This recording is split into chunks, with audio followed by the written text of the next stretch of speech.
और कृष्ण जैसा कृष्ण के बाद भी कोई होने वाला नहीं है। भगवान कृष्ण के माध्यम से कितने धाम बने। द्वापर में द्वारका बनी, कलयुग में जगन्नाथपुरी बनी, राजस्थान में नाथ द्वारे में श्री नाथ जी जाकर के प्रकट हुए। ये भगवान श्री कृष्ण के ही वह पावन तीर्थ हैं जो आज कलकाल में जीव का कल्याण कर रहे हैं। गिरधर लाल जी के चरणों में समर्पित किया गया 56 भोग प्रसाद किसी को भी मिल जाए वो संसार में डूबेगा नहीं, संसार से पार हो जाएगा।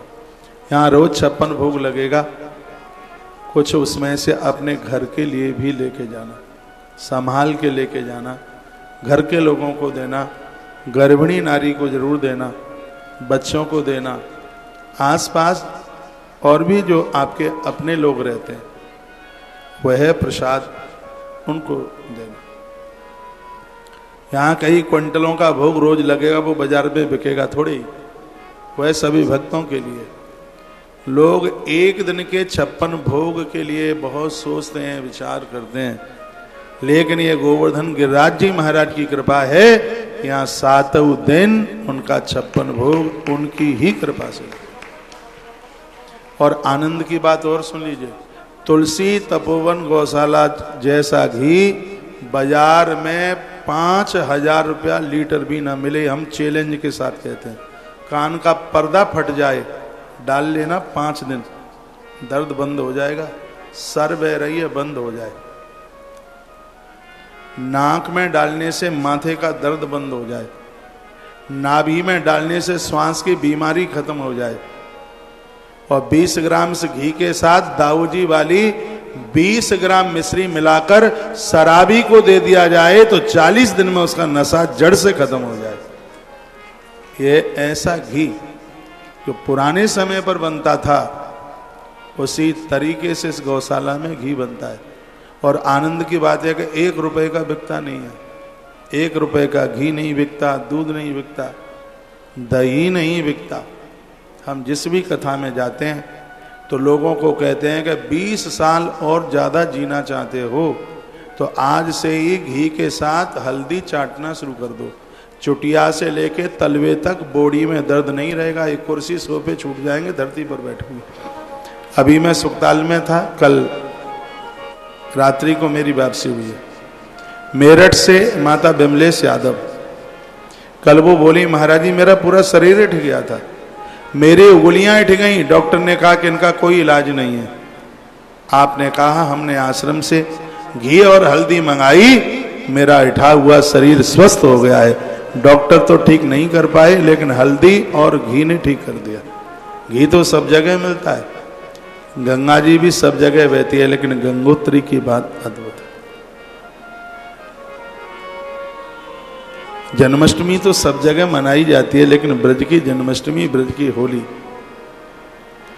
रामनवमी तो सब जगह मनाई जाती है, लेकिन अयोध्या की रामनवमी तो अपने आप में विशेष है ही। घी तो बाजार में बहुत मिल जाते हैं, लेकिन गौ माता का घी नहीं, वो तो अपने आप में अमृत होता है, अमृत। और ऐसे ही अमृत के द्वारा भगवान श्री गोवर्धन नाथ जी का प्रसाद यहाँ रोज बनेगा, रोज भोग लगेगा, उसका प्रसाद आप सबको मिलेगा। बाहर उस कोने में कार्यालय, आपको यह लगे ये तो काम बहुत बढ़िया हो रहा है, इसमें एक मौका हमें भी मिल जाए तो अपना सहयोग जो बने वहाँ आप समर्पित कर देना। आज मैं रास्ते में जब आ रहा था तो एक बात मैं सोचता आ रहा था, दुनिया में धन वाले बहुत हैं, लेकिन वो खिलाएं किसको? उनके पास में खाने वाले नहीं हैं, तो किसको खिलाएं? किसका पेट भरे? वहां तक पहुंचे नहीं है, उनके पास खाने वाले लोग ही नहीं है।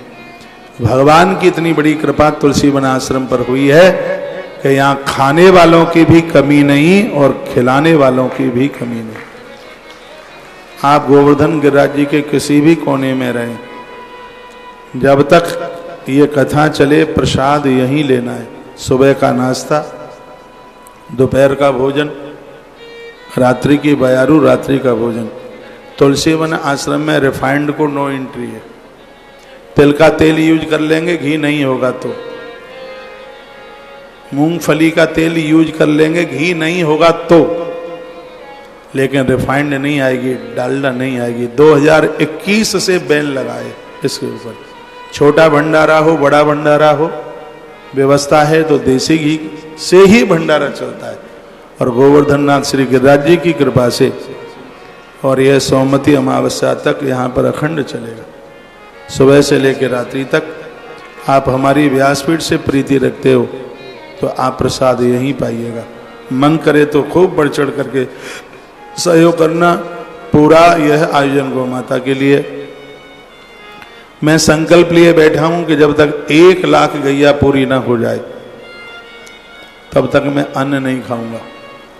और भगवान की कृपा से मेरा संकल्प ऐसा नहीं है मुझे भूख नहीं लगती हो। मैं वहां गिर गया भगवान का अभिषेक करते करते, धूप इतनी ज्यादा थी, कुछ खाया पिया तो था नहीं, मुझे चक्कर आ गया।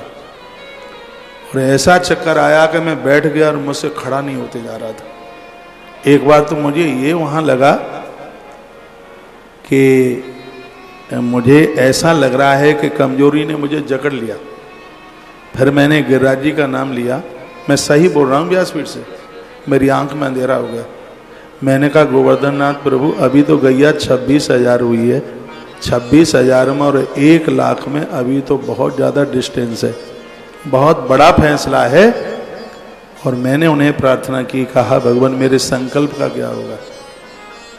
कितनी बड़ी बातें हैं मैं बोल गया हूँ। और मैंने जब ऐसा बोला तो मुझे ऐसा लगा कि मेरे अंदर स्फूर्ति कहाँ से आ गई। और मैं खड़ा हुआ और गिरिराज जी की जाके परिक्रमा लगाई। 1 बाल्टी पानी डाल करके उस स्थान को आचार्य जी धुलाई कर रहे थे वहाँ, तो हमने भी वहाँ 1 बाल्टी पानी जा करके लुढ़काया। गोवर्धन श्री गिरिराज जी में हम गिरिराज बाबा को यह बोलने के लिए आए हैं, पूरी धरती की गौ माता को बचा लो। गैया बचेगी तो देश बच जाएगा, गौ माता बचेगी तो भारत की खुशियां प्रसन्नताएं फिर लौट करके आएंगी। जो लोग गौ माता को राष्ट्र पशु बनाना चाह रहे हैं, मैं उनको कहना चाहूँगा गौ माता कभी राष्ट्र पशु नहीं थी। गौ माता राष्ट्र माता, ये ब्रह्मांड माता, ये नारायण की माता, ये हमारी और आप सबकी माता। इसको माता ही बने रहने दीजिए। ये ऊट पटांग शब्द बोलकर माँ का अपमान न कीजिए। एक बार जयकरा लगाइए बोल बांके बिहारी लाल की जय हो। श्री हनुमान जी महाराज की जय हो। इस आयोजन के किसी भी प्रकार के सहयोग में जो भी आप सहयोग करें उसकी रसीद लें। सामने कार्यालय है, चाहे 56 भोग में कीजिए, चाहे आके भंडारे में कीजिए। हमने किसी व्यक्ति से कोई लाखों रुपया ऐसा है नहीं कि उनसे इस आयोजन के लिए ले लिया हो। यह आयोजन सार्वजनिक है। श्री खरे जी को सौभाग्य प्राप्त हुआ है, इसके प्रमुख मनोरथ में वो जुड़े हैं। और भी रोड के लिए हमने 3-3, 4-4, 5-5 जजमान बनाए। उनमें से आपका भी किसी का मन हो तो नामांकन करा लेना। आचार्य राममोहन शास्त्री जी वही कार्यालय में हैं और जजमान बनाने की व्यवस्था उन्हीं को सौंपी गई है।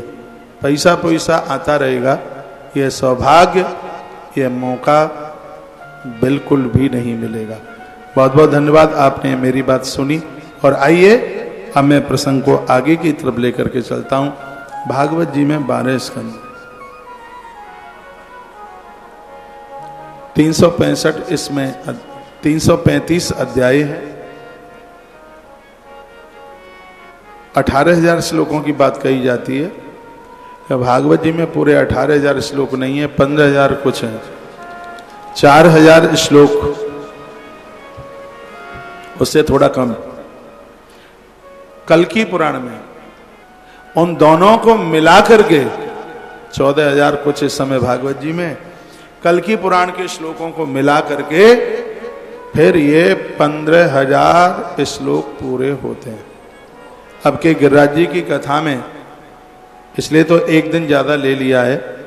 भागवत की कथा भी सुनाएंगे और लास्ट में एक आध दिन कल की पुराण की कथा भी इसी व्यासपीठ से सुनाई जाएगी। दोनों पुराणों को सुना करके इस कथा को पूरा किया जाएगा। अभी भी मैं कहूँगा जो मुझे टीवी पर सुन पा रहे हैं वो चल करके आए, जो जाने का मन बना रहे हैं, घर में कोई काम नहीं है, तो आप गोवर्धन जी की कथा पूरी सुन करके जाइए।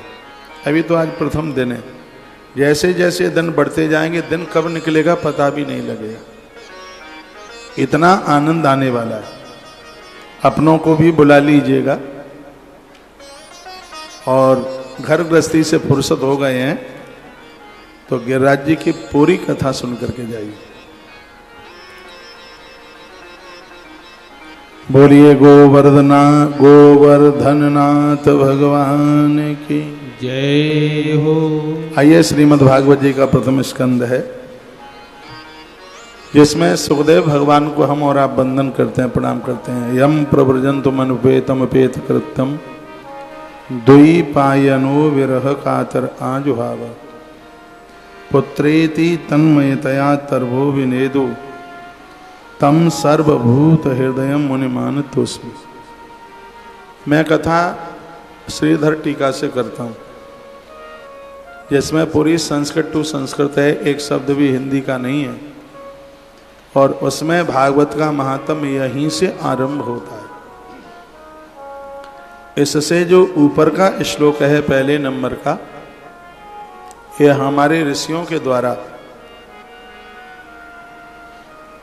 इसको भागवत में उतारा गया, बड़ा अद्भुत है और प्राय वह सबसे आता है। तो इस श्लोक के माध्यम से मैं भगवान राधा कृष्ण प्रभु के चरणों में वंदन प्रणाम करता हुआ श्री कृष्णाय वयम नमः, जो त्रिविध तापों को समाप्त करते हैं, हमें निज स्वरूप में जीना सिखाते हैं, विश्व को जन्म देने के लिए ब्रह्मा, पालन करने के लिए विष्णु और उद्धार करने के लिए वही रुद्र बन करके प्रकट होते हैं। त्रिविध तापों को नाश करने वाले ऐसे भगवान को हम और आप वंदन करते हैं, प्रणाम करते हैं। भागवत जी की जब कथा आरंभ होवे तब भगवान वामन का आह्वान कीजिए, ध्यान कीजिए। भगवान वामन देव, गीता प्रेस की किताब को जब आप देखेंगे तो भागवत शुरू होती है तो इस प्रेस ने भी भगवान वामन की छवि ग्रंथ में प्रकट करी है। वामन भगवान वो हैं जो राजा बलि के दरवाजे पर 4 महीना रहते हैं। हम भगवान को प्रार्थना करेंगे, प्रभु जैसे राजा बलि के दरवाजे पर और आप खड़े हैं, मेरे जीवन की देहली पर भी भगवान आप खड़े रहिए। हम आपका आह्वान करते हैं, हम आपका वंदन करते हैं। घुंघराले बाल, 4 अंगुल की कोपीन और तुमड़ी का कमंडल जिनके हाथ में है, छत्र हाथ में लिए हैं, ऐसे भगवान वामन देव को हम और आप सब वंदन करते हैं, प्रणाम करते हैं। वामन देव भगवान को प्रणाम करने से, इनको वंदन प्रणाम करने से कहते हैं 11 एकादशी के व्रत करने का फल उसके बराबर फल मिलता है।